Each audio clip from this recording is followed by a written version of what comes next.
And welcome back to Let's Play Beyond Citadel. Last time, the martyr has reawoken after her untimely death at the end of the previous game, and now has a new mandate to fulfill. Defeat the 7 Trumpeters and collect the 7 artifacts. Before we get into Zone 1-3, I would like to go over some mechanical stuff that I kind of glossed over. I don't like to bombard people with too many mechanics in a single video, so I wanted to spread some of this stuff out a little bit. Let's actually go over the difficulty settings that I set. In contrast to the previous game, some difficulty or rather all the difficulty settings do get bumped up as you ascend to the higher modes. So enemies' endurance, aggressiveness, and hearing range are all defaulted to hard when you select Zealot. In addition, players' endurance and supplies amount return and function much the same way like they did in the previous game. Enemies' endurance essentially doubles the amount of health that the enemies have compared to what they have on easy, so it's a lot more important to land headshots to get consistent kills, as headshots obviously do heavily boosted damage. Hearing range means that they can hear your gunshots from farther away and will move in on your location unless they are hard-coded to hold position until they sight you. Aggressiveness means that enemies attack much more quickly when they spot you, and they attack more frequently, and combined with your lower endurance, this definitely makes for a tougher experience. I'm actually not sure what weapon chest does. This always is set to default. I'll play around with it with what I think it does when it becomes more relevant. There's a very particular level I can think of where I can test this without it affecting me too badly. Now, with that taken care of, let's enter Zone 1-3 and get our next weapon. We get the Sawn-Off Repeater Shotgun, and this one is fantastic. On headshot, it just absolutely obliterates anything you hit. Take note of the map here, and yeah, we do have the high hearing range, so as soon as I start shooting stuff over here, it's going to send enemies running in our direction. The cryopod or cryo chamber is located very early into this level, so it's not much of a checkpoint compared to the beginning of the level. Remember, our extra lives always send us back to, or rather, always respawn us with what we've done in the level in this game compared to the Citadel, where if you didn't activate a pattern buffer, the level would completely restart. Alright, here we go. Let's get right to work on these enemies. We got some shield troopers here. You need to either hit them in the shoulder or blast through the visor of the shield in order to deal damage to them. The Sawn-Off Repeater is great for this. Surprisingly, none of the enemies over there actually heard our shots and are not closing in on us. That's actually pretty good. Over here is Sister Kyrie. If you use a Sacred Iron, enemies will hear the sound and come closer to you. Please always think about where you can run away to in case you are swarmed by large numbers of enemies. Or, you might want to kick the armor ornament there and keep some pieces of metal in your pocket. If your faith is truly genuine, these shards might protect you from stray bullets. Huh. Armor, you say? Well, hey! And hold on. Okay, somebody did actually hear us. The enemies can be a little finicky on that, but it looked like they were heading back to their position. Anyways, periodically, you will find these suits of armor located in levels. And, like Kyrie says, you can kick these down to break them up and collect armor shards. Now, watch this. This is something I absolutely love. Okay, we got that half form there. You might notice a silhouette forming in. Grab the rest of these shards and check it out. Check out the Martyr's little flak poncho. She looks so cozy in her bomb blast suit. I love it. It's just such a great addition. But armor works a bit differently in Beyond Citadel. In the Citadel, it was basically just a secondary health bar that you could buy from Tycho or occasionally find in levels. In Beyond Citadel, armor is more like a damage threshold system. Well, okay, there's that enemy. Where it will block damage up to a certain point, but you can still take health damage while armor is in effect, and as the armor takes damage, it will also decay and block less and less damage for you, obviously. Over here, we have the auto rifle troopers, and like the previous game, they are extremely dangerous. Also be mindful with the Sawn-Off Repeater, you need to manually cock it now with either the aim button or the C key, so be sure to keep that in mind. Ah, yes! Sometimes enemies will take themselves out with their own grenades. Absolutely wonderful when they do that. Why even bother throwing it back when they will sometimes just take themselves out? One thing to note about the auto rifle troopers is that they are the first enemy we come across that can hang on when dying and actually still fight back. We're just going to blast this one in the shoulder until they die. The spread is too wide for me to hit them that way. I should be able to get them before they get shot off. There we go. But if they are hanging on, they will occasionally produce a pistol and take shots at you. And you can obviously prevent them from doing that by finishing them off. But yeah, you need to manually cock the shotgun, either by bringing up the aim or by pressing the C key. So it doesn't automatically do it by itself anymore. Here is a treasure chest. As you'd expect from the name, treasure chests contain large amounts of money. Always keep your eyes peeled for those when you're going through levels. Eesh. That lady's having a pretty bad day. Alright, let's hit this one over here. Yeah, since I'm not able to cleanly land the headshot there, not really doing a good job of taking out that auto rifle soldier. As you can see, the armor reduced the rifle damage there quite a bit. Very handy. But yeah, you gotta be very careful when dealing with these enemies. If you don't have any armor, a full rifle burst can just outright decimate you at this point. Want to aim for that shoulder there, take them out no problem. Take out that rifle soldier. Let's slide in on that one. Alright, I think they're all dead. Looks like we need a key for this. One thing you can do with explosive barrels in this game is you can actually press the F key to pick them up and cart them around. Over here is another supply point. These are lockers, obviously. Lockers contain a random ammunition drop for you to take. Very handy. Always check lockers. You can find some good ammo in there. Let's just throw that explosive barrel and just completely blow up the enemy. Over here, got another shotgun trooper. Just wing them in the shoulder there. Shotgun troopers are pretty lightly armored compared to the auto rifle soldiers, so it's pretty easy. Oh! There's a grenade somewhere. Okay, I almost walked right onto that. They threw it right past me. Hey, some spare grenades. Enemies have multiple things that they can drop. Auto rifle troopers can obviously drop rifle ammo, but they can also drop grenades for you. Luckily, I was able to just barely catch that rifle trooper before they fired on me. Someone's still alive. You! Okay, take them out. Yeah, the breathing, you will just periodically hear that, and it'll let you know that someone is still around. Now, take note of that, pinstripe-lined square there. That is an interactable object. One of the things that counts as interactable objects is virtue points. So if you've interacted with every switch in the level, you should look for any more of those pinstripe patterns. That'll let you know that that's probably a virtue point that you can get your stat point for the level. Also note that to the left there, that really small white square, that is an archive point. So keep those icons in mind if you're trying to find those. Very helpful for locating them. Here's my favorite NPC in the game. It's Sister Noelle, the Armorer. So, you are the one Sister Kyrie has reported. You woke up at a pretty bad time, didn't you? Well, because it's a bad time, you are awakened. We Organa are a bunch of meatbags like, so-called non-cybernetic compatibles, carnal worshippers, offline fanatics, assembled for this kind of situation. Let them say what they want, though they don't have the intelligence to say it anymore. Look, even an unsocialized person like me has had some feelings for my fellow squad members. That damn enlightenment wave has swashed their brains out and turned them into meat puppets. Please, put them at ease. If you can use the workbench there as you wish. If you have a moddable weapon and some gold, you can upgrade them. Noelle is, as her title implies, an armorer, and she can sell us medium armor. This replaces our flak poncho with armor that gives us a greater degree of protection, but slightly lowers our base sprint speed. Note that I said base sprint speed. That is somewhat important, actually. But we'll get a free one later, so I'm fine with the flak poncho for now, but I just absolutely love that Noelle's design. Just leave me alone.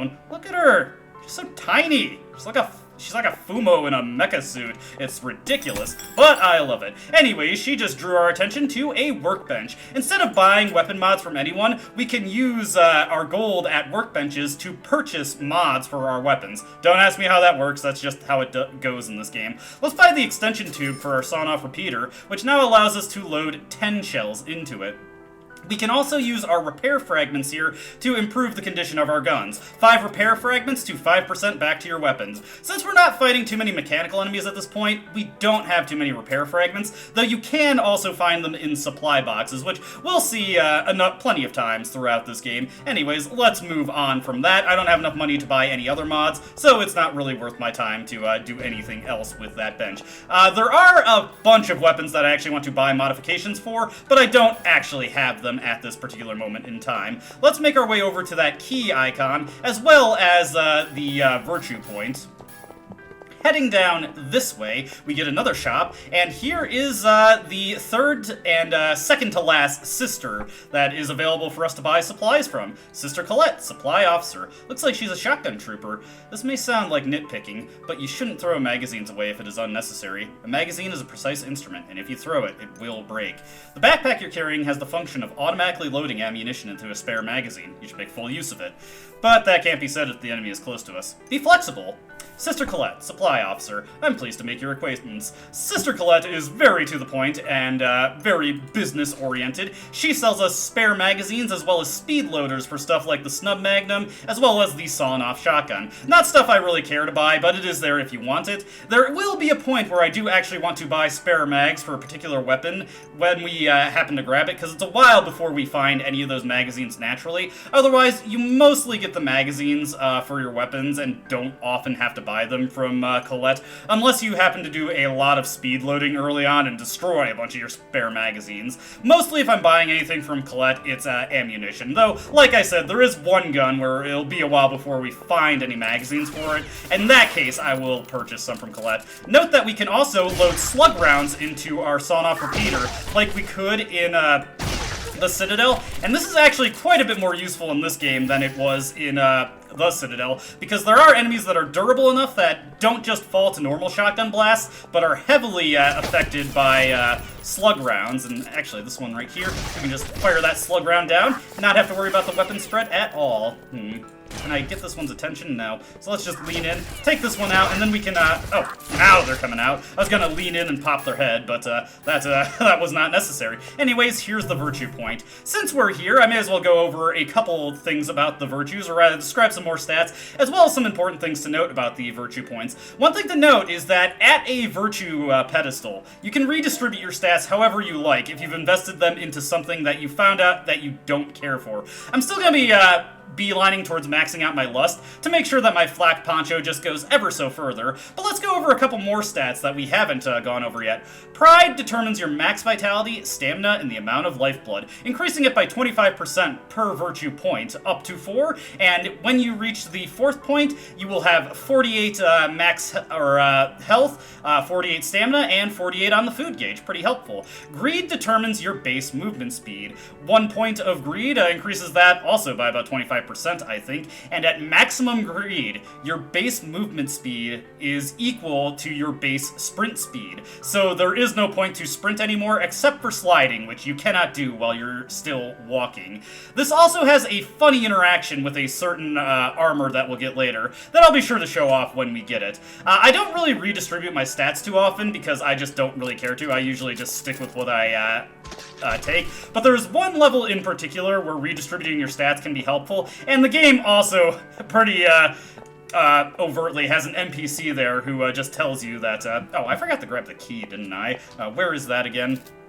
Let's see, yeah, I was in a different hallway. I was so caught up in getting the virtue point, I thought I had already had the key. Not a big deal. Let's just sprint on over that, grab the key, then sprint back over to the Black Diamond door. Take note of the martyr when she loses her stamina. Here, yeah, I make a very similar face when I get done jogging. Yeah, there we go, there we go. Anyway, moving on over here, the archival point is right out in the open, but we do have some enemies to take care of. Some accolades. I forgot to cock my gun there. Now, something I'd like to show off is that we can actually engage in unarmed combat here. Good old fisticuffs. Whoa! Yeah, that did not go very well. Unfortunately, fisticuffs is not a very good option, and you do get a lovely view of your own desiccated corpse when you die in this game. There's a couple other things you can do with your hands, like, I'm not sure what exactly determines you do this, but you can snap your fingers, or you can click the middle mouse button to give a nice thumbs up. Cool stuff, cool stuff.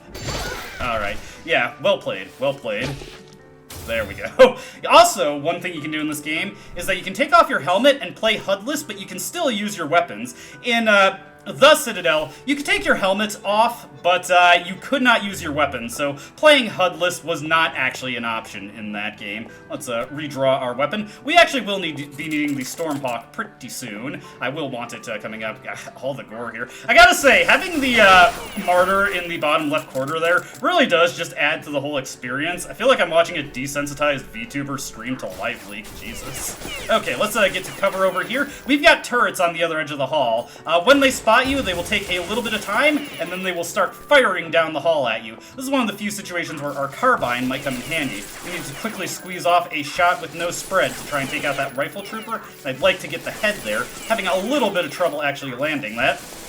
Ah, man. There is friendly fire in this game, but the turret doesn't seem to be doing too much to that rifle trooper there. Okay, take that one out. Yeah, unfortunately, without headshots, the carbine is not too useful on Zealot mode. You do have to be able to consistently land those. Anyways, once we're spotted, we just want to quickly slide into cover here. Let's grab our full-on blood bag, so let's grab another one. We'll move into this. I feel like I'm fighting Speedbuster and No More Heroes. Now, I do have an option for taking these things out. Let's bust out our Stormhawk here and load the grenade gun. We haven't had a reason to use this yet. Just load with the middle mouse button, fire with the middle mouse button, and you can take these things out. You can also shoot a slug round into their heads to try and take them out, but the grenade gun method is definitely much safer once you get close, or rather much easier to work. Let's head on to Zone 1-4. Wrath can reduce the recoil and sway of Sacred Irons.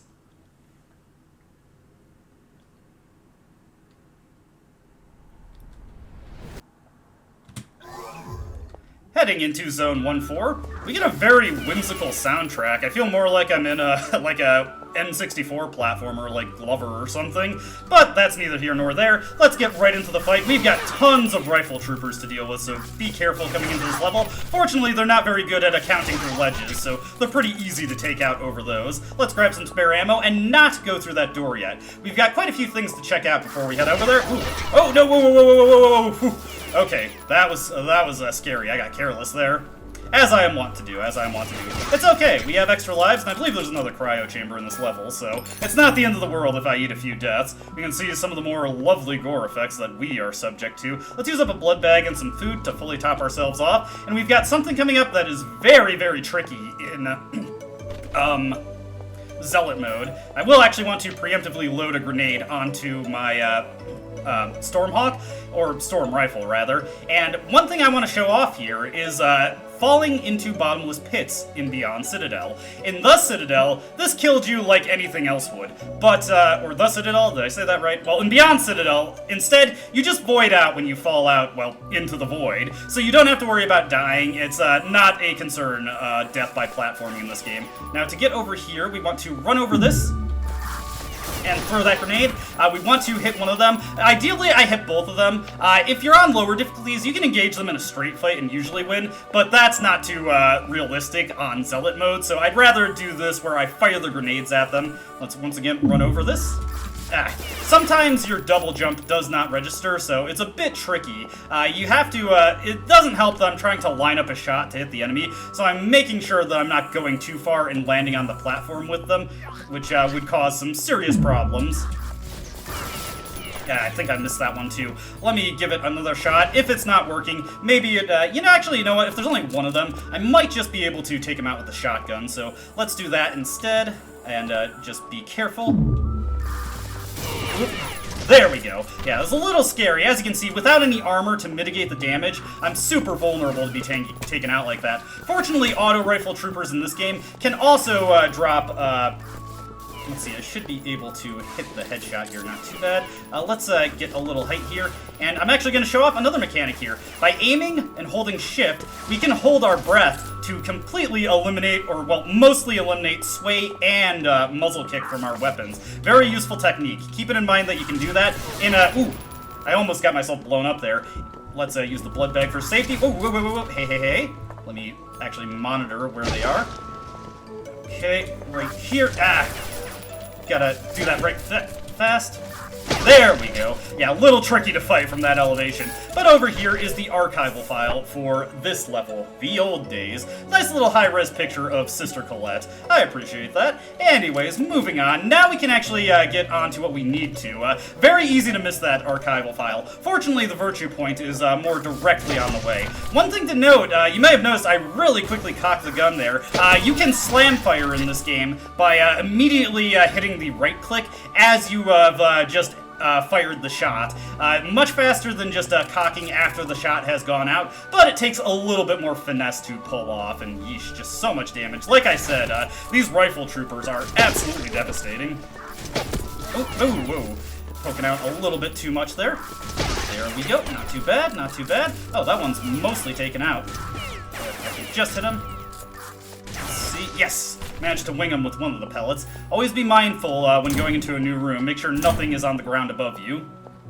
Let's once again hit with a blood bag, hit with some food. Don't worry, we'll be getting plenty of supplies later, so I don't have to worry too much about using up tons of food. Let's take out our storm rifle here, and let's just maneuver around. Take him out with a grenade. Anybody else in here? Yeah, I see you. Oop. Remember that when you're shooting an enemy, awesome, more grenades, very helpful for us at this point, but when you're shooting an enemy, it does trigger a little bit of hit stun in them, so getting your shots off first obviously goes a long way to making sure you don't get killed. Let me see here. Whoops, that was not the button I wanted to hit, sorry.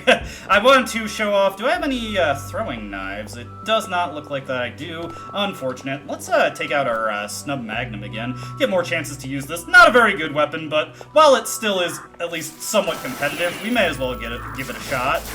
If I can land the headshot, it is a one-shot kill on the rifle troopers. There they are, throwing their grenades, blowing themselves up. I appreciate when they do that for me. Makes things a lot simpler. Let's, a little bit off there. There we go, headshot. Whoop. Yeah, they are shooting into their allies' gore there. I'm having trouble actually seeing them. Let's just fire wildly with the Stormhawk and see if or the Storm Rifle. I don't know why I keep calling it a Stormhawk. It's just a cool name, okay? Oop. Here's somebody up there. Let's see, where are you? There you are. Alright, let's load that back in. Not doing too much quick loading. I'd rather not destroy any of my magazines at this point. Obviously, open up the treasure chest. Get usually like between 50 and 100 gold at this stage of the game. Let's pop this open. Huge bomb blast door over there. Also over here, the last sister, Sister Harriet. You are still functioning. I'm surprised. Sorry, I'm Sister Harriet, healer. So many attempts to fix the Enlightened ended up with complete failures, yet you are just ignoring this devastating environment that most humans can't survive. Or perhaps you're so mass-produced and I just don't see you're replacing. Don't care. You're 100% working as intended. Need some medical supplies? That's all I can do for you. Sister Harriet seems a little hopeless, but she does have a unique function. Like she says, she sells medical supplies, but also you can sell medical supplies back to her. Now, unlike the Citadel, you never unlock a mechanic like overdosing that gives serious purpose to your oxygen cylinders, and while they're a bit more useful in this game, when you really want to have them, the game usually throws them at you, so I'd highly recommend just selling them to Sister Harriet. This is also another side perk of upgrading your gluttony. The more supplies you can hold, the more you can sell to Harriet. Healing supplies, food supplies, O2 canisters, those are the only items you can sell in Beyond Citadel, so it's well worth your time to have a good supply of them if you want to get a good amount of money. And believe me, we want a good amount of money. Let's try what I was saying earlier with the slug round. Unfortunately, if you have 10 in the tube and 1 in the chamber, you do have to eject a shell to get a shell to load the slug, but that's not the end of the world. But yeah, slug rounds, very helpful against powerful enemies in this game. Note the enemies behind this door. We've got some new enemies coming up once we pop that sucker open. A lot of the doors in this level need to be opened with levers on separate panels. Alright, I actually want to go pretty slowly here. We've got light infantry units here. These guys can occasionally come with stealth armor, and they pack submachine guns. Oh boy. Yeah, you can slide kick into people to cause even more gore effects to explode out of them. How are you hanging in there? Jesus, I'm putting you out of your misery. Christ. We get some submachine gun ammo. Now, I was not a fan of the submachine gun in the Citadel, but once we do get one in this game, I'm gonna be pretty eager to show that off, because it is pretty helpful. I feel like I'm missing something. Yeah, I definitely missed something. I'm getting so ahead of myself. I think I just got distracted by seeing Harriet. What we actually want to do was go over this way, and I'm actually going to load in a grenade to the storm rifle here, and we are going to fire it down there. Take that one out. As you can see, there is a bunch of grenades for us to collect down there, but also the real reason we want to come this way is the virtue point. Let's load in another magazine over there, and get some armor shards, plus some more grenades, whole bunch of grenades. Love to have plenty of grenades. They are so useful for alt fires in this game, and of course we can repair our delightful poncho.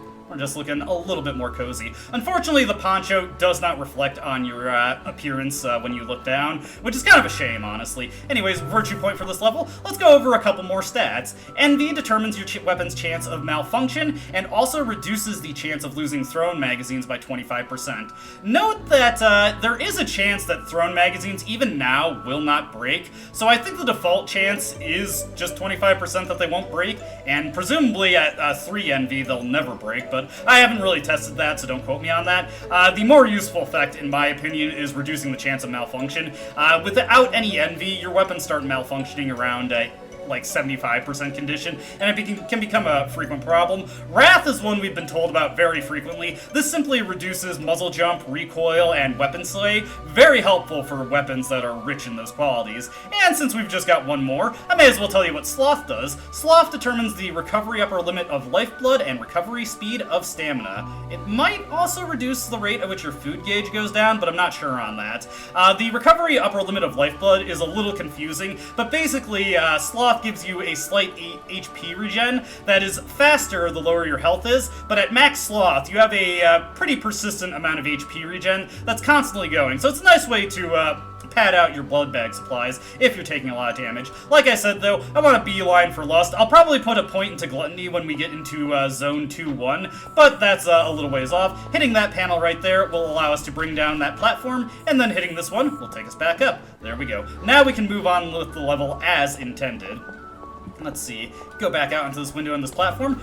Ooh, hey, whoa, no! Oh god, I thought I had the sawn-off repeater equipped. That was unfortunate. Not a big deal, though, but yeah, the light infantry can be a little devastating to your health if you're not careful. I was not careful there, but this is a good demonstration of how hard Zealot mode can be starting out. It gets a little bit better once we get more supplies. Let's hit them. Fortunately, as the light name implies, the light infantry do not hold up very well to sustained punishment. God, I feel so bad for them. Like the auto rifle troopers, they also can produce pistols when they're in critical health to squeeze off some final shots against you. We can open up the door back to earlier in the level, which is not necessary. Got a bunch of acolytes over here, helpfully pointing out, ooh, hey, I can't get it here. Let's, come on.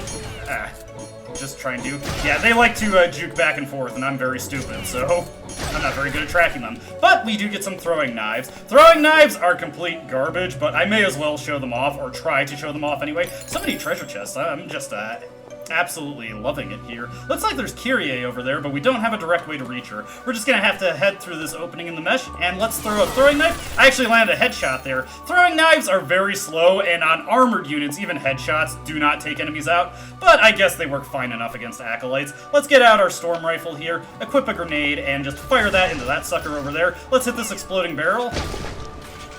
Yeah, the acolytes just hanging out behind this wall. Did not work out very well for them. I was able to spot them pretty quickly. Let's get some ammo for our carbine here, and let's bust this sucker open. Get some more armor fragments for our poncho. There we go. Let's see, we've got enough money. Oh god! Ah! You gotta be kidding me. Intestines, you're not supposed to be seeing those. Yeah, melee enemies. Actually, very dangerous enemies in this game. If you are not paying attention, they will sneak up on you, trap you, and just bludgeon your skull in. It sucks, it sucks. I'm going backwards. I'm getting myself confused here. Way to go, me. Let's jump over this way, make our way back, and show that enemy what for. I can't believe I let that happen. I was so eager to hit the crafting bench, I wasn't even thinking about what was going on around me. Anybody else coming around? Anyone at all? No? Okay, can't believe I spent 2 lives on this level already. Anyway, let's see. I don't really care about any upgrades for the storm rifle at this point in time. One thing to note about some upgrades, though, is that they apply to multiple weapons. One thing I would like to buy, though, is the scout scope for the carbine. This gives it a little bit of sniping ability, so that'll be helpful for lining up distance shots. Not that I plan to use the carbine for too much longer, but while we have it, may as well make some use out of it. Coming around the corner. When they come, there we go. And when you exit the scope, if you've fired off a round, the martyr will automatically cock it. Hey, Kyria, what's going on? Oh, getting lost, I presume. Maybe you can sit around and rest for some time. Look up, and maybe light will guide you the way. Okay. Let's just grab some health here, and one thing you can do in this game is just take a load off and sit on a stool. Look up and look for the light, huh? Hey. I think I know what's going on here. Anyways, we can jump up into that vent and crawl on through. Let's just make our way over here and into this area, and we will find a jump pad here, stand up, jump up on that, and we reach the end of the level. Now, at the end of each zone, there is a boss stage. The technical Zone 1-5, I suppose. Well, actually, Zone 1-6, considering the introductory stage. But that's neither here nor there. Envy can reduce chances of Sacred Iron's malfunctions. Thank you, game. I've already gone over that. Alright, moving on, we get some resupply opportunities before we get into the fight proper. The first Trumpeter, the Demon of Purity. Let's go over here. Here is Harriet. Here, take the supplies. If you need more, I can spare mine. She means she can sell them to us, but we get some food. We got an O2 cylinder. It's enough, it's enough. Over here is Noelle. The armor is disposable and can only be taken off if damaged, but its defense is superior to the vestments you wear. Take it with you. Because it is one-time use only, when its condition is low, do strip the damaged armor. Okay, keep that in mind. But yes, we get a free medium armor for our efforts. Perhaps with my performance, I should have bought this earlier, but, you know, I didn't consider it super necessary. We've got the cryo chamber activated, and what do we have here? Sister Chloe, you're a woman after my own heart. This is a 50 caliber Gatling gun, the Painkiller. It was originally used as an aircraft machine gun. It can only be used once, but it has a firepower that cannot be compared to ordinary Sacred Irons. Beat the hell out of them. Will do, will do. As was pointed out to me in the last LP, the heavy bolter found in the level called Painless was probably a reference to Ol' Painless from Predator, but the reference is a bit more overt this time around with something of a synonym, I suppose, as well as doubling as a direct reference to the FPS Painkiller, another game I have not played. Anyways, with this in tow, we've got 2,000 Gatling rounds to deal with the first Trumpeter, the Demon of Purity. Let's roll. This guy is pretty serious. Now, the first thing we want to do is actually deal with the additions in this fight. Rifle troopers will come in, and they will quickly fall to our Gatling gun, but we want to make sure we're still cautious. Remember, our armor can be busted up. Fortunately, because my lust is so close to max, I don't have to worry too much about that. Now, starting this fight out, what I like to do is I like to just go around, take out all the auto rifle troopers before I get into the fight, so that I don't have to worry about them firing rifle bursts into me. The Demon of Purity only can attack you from its right side. It has a lightning casting gun mounted on its right side. So the goal of this fight is to get it trapped behind a pillar with its right side covered so that you can just dump painkiller shots into it, like so. This is a pretty straightforward fight once you realize the boss can be defeated like this. Now, we're just going to do it this way. Also, I'm going to crouch just to make sure that I'm not dealing with as much weapon sway. Now, there is a trick to this on the boss's side. After about half its health is depleted, more rifle troopers will come in, but that just means we have to repeat the ring around the room in order to take them all out. Or, heck, you can just take out a few of them and camp behind a larger pillar. Remember, once that right side starts to push out, and we definitely want to reposition here, pick the right time anyway, because we've got more troopers coming in. We'll definitely use a blood bag there. Let's take some food. And let's make our way. Always mix in some slides to keep your center of gravity low to make sure shots just sail right over you. We'll take out these enemies, and I might be able to get away with just focusing on Demon of Purity right now. Yeah, so stay behind this wall. This is, yeah, that's not quite right. Whoa, whoa, whoa, whoa, hey! Jeez, that one ran right up on me. Definitely use another blood bag after that. Fortunately, we got a few. Okay. Her right side is stuck, and we can sort of stun lock her with Painkiller here. So, yeah, we're pretty close to winning this fight. Oop, oop. Just keep the right side covered, and after a few more rounds, there we go.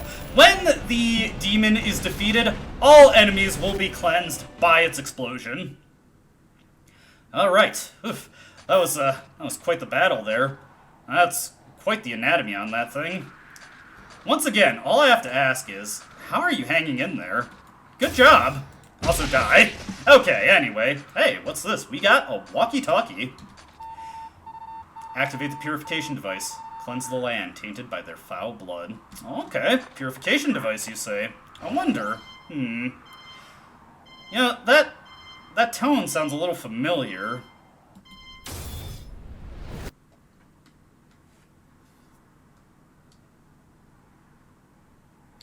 The first Trumpeter fell, and the tainted land was cleansed. The martyr, surrounded by the cleansing light, woke up in a nostalgic place. A place where she once had peace of mind.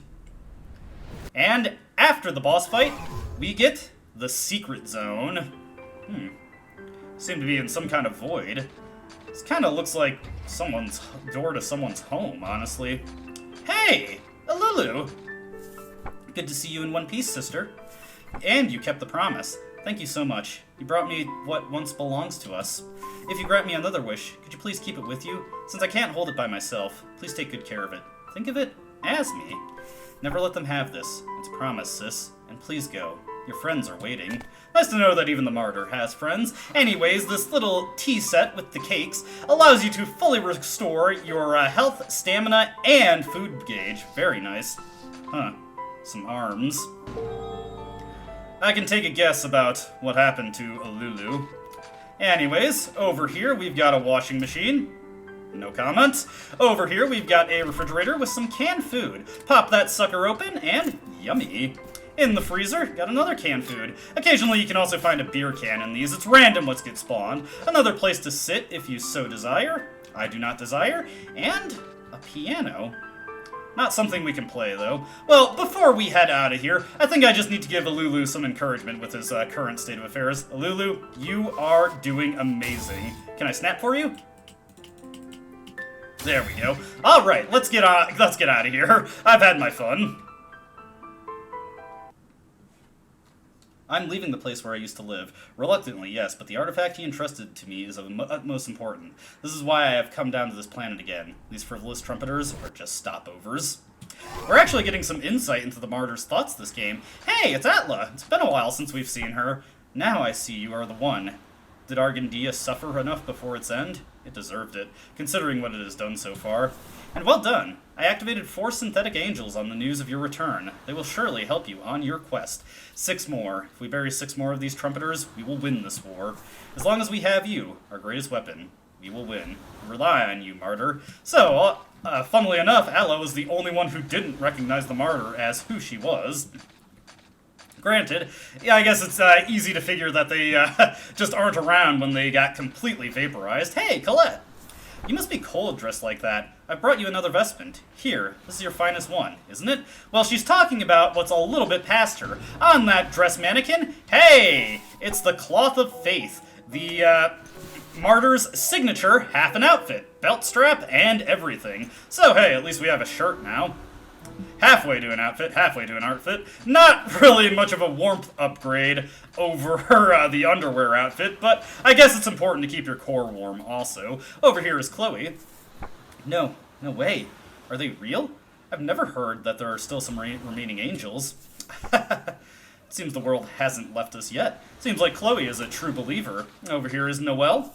Surprised I didn't know there were any living angels. You've killed every last one of them. That's what I was told. Noelle seems to be a bit more of a skeptic, as well as an aloner. Here's Kyrie. This is the place where you will be tested to regain your original strength, which was lost when you reactivated.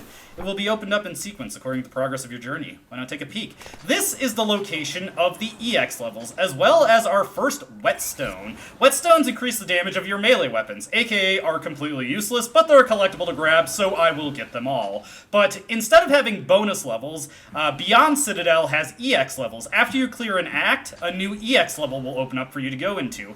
Each EX level has a whetstone, as well as a blessing to collect. So we'll definitely want to do these, but this video is running pretty long, so we'll be finishing up soon after we exhaust all the dialogue in the Sanctuary. Like intermissions in the previous game, we also get a bevy of supplies to collect. Over here, we can check our archive files, which, unlike other data that doesn't get carried over in New Game Plus, your archive files stay unlocked, so I'm not going to look at that. Over here is a compendium of all the loading screen tips, if you'd like to review them. Some of them do actually have pertinent information, and I'm guessing these interesting looking characters are the synthetic angels. Let's go around the room. Benandati, one of the 4 synthetic angels, functioning for manufacturing medical supplies. Let me serve you with my whole spirit.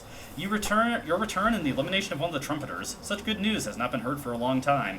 We, synthetic angels, will surely be of service to you. Benandati functions like Harriet, selling us medical supplies as well as buying the ones that we deign to get rid of. Over here is Merisandus, the Angel of Sorrow. Merisandus, one of the 4 synthetic angels, functioning for the manufacture of holy irons. Let me serve you with my whole spirit. He sells guns, much like Sister Chloe does. Over this way, Galatea, one of the 4 synthetic angels, functioning for manufacturing ammunition and explosives. Let me serve you with my whole spirits. So she sells loaders and ammunition like everyone else does. Finally, over here, we've got Elzevir, one of the 4 synthetic angels, the Angel of Ease, functioning for manufacturing armors. So basically, alternative Noel. Let me serve you with my whole spirit. Now, there is one last thing to check out before we end this video, that artifact that we collected. Fragment of Wrath. You have committed the sin of wrath. You have committed the sin of sloth. You have committed the sin of gluttony. You have committed the sin of envy. You have committed the sin of lust. You have committed the sin of greed. You have committed the sin of pride.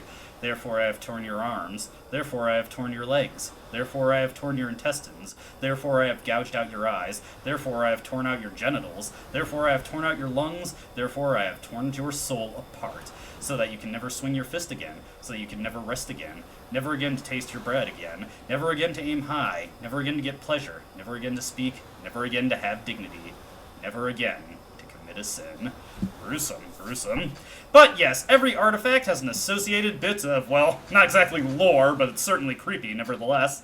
With all that taken care of, next time we'll be taking on the first EX level of the game, and then continuing on to Zone 2, so look forward to it. As always, I hope you enjoyed watching, and I hope to see you in the next video. Until then, though, goodbye.